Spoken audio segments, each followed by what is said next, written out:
ખેરાલુ વિધાનસભા વિસ્તારના પ્રજાપતિ સમાજ દ્વારા ભાજપ વિરુદ્ધ મતદાનનો નિર્ણય. ખેરાલુ તાલુકા અને જિલ્લા પંચાયત સીટ પર પ્રજાપતિ સમાજના લોકોની અન્યાય થતાં મીટિંગ યોજાઈ. પ્રમુખ અમૃતભાઈ પ્રજાપતિ નામના અધ્યક્ષ સ્થાને મીટિંગ યોજાઈ. ખેરાલુ ધારાસભ્ય અને ભાજપના આગેવાનોએ સમાજના એક પણ ઉમેદવારની ટિકિટ ન ફાળવી, જેથી થયો વિરોધ. ભાજપના વિરુદ્ધ મતદાન કરવાને કોંગ્રેસના ઉમેદવારોને જીતાડવા સંકલ્પ કર્યો. ભાજપના મહામંત્રી ગોવિંદભાઈ પ્રજાપતિ મીટિંગમાં ભાજપના ગાળા ગાતા બેસાડી દેવાયા.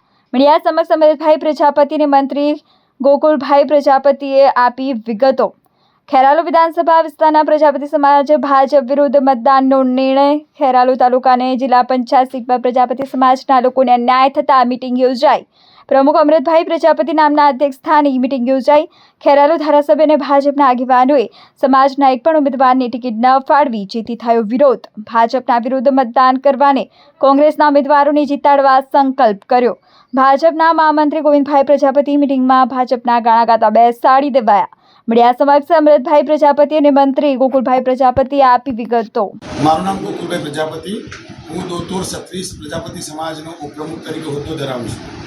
આજે શાને લઈને જે ચારગોળ પ્રજાપતિ સમાજ, એમાં ખેરાલુ, દોતોર 36 સમાજ, સાતગામ અને બારગોળ સમાજ, એમ કરી ચારેય સમાજના આગેવાનો અને મિત્રો બધા ભેગા થયા હતા.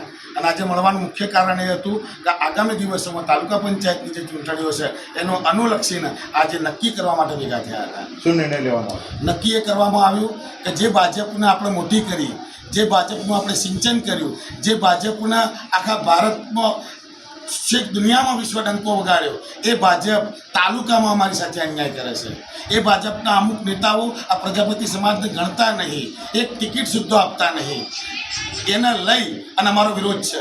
વિધાનસભા વખતે અમારી સાથે કમિટમેન્ટ અનુલક્ષીમાં અને સંપૂર્ણ સંકલ્પ સાથે આજે અમે અમારી મિટિંગ પૂર્ણ થયેલી કે આ આવનાર ચૂંટણીમાં આખો સમાજ એકી સાથે ભાજપનો વિરોધ કરી અને શક્ય એટલા જે સામે પક્ષના જે ઉમેદવાર જીતી શકે એવા છે એ બધાને અમે વોટિંગ કરી દીધા. કયા મુદ્દાને લઈ ખાસ આપ વિરોધ કરી રહ્યા છો?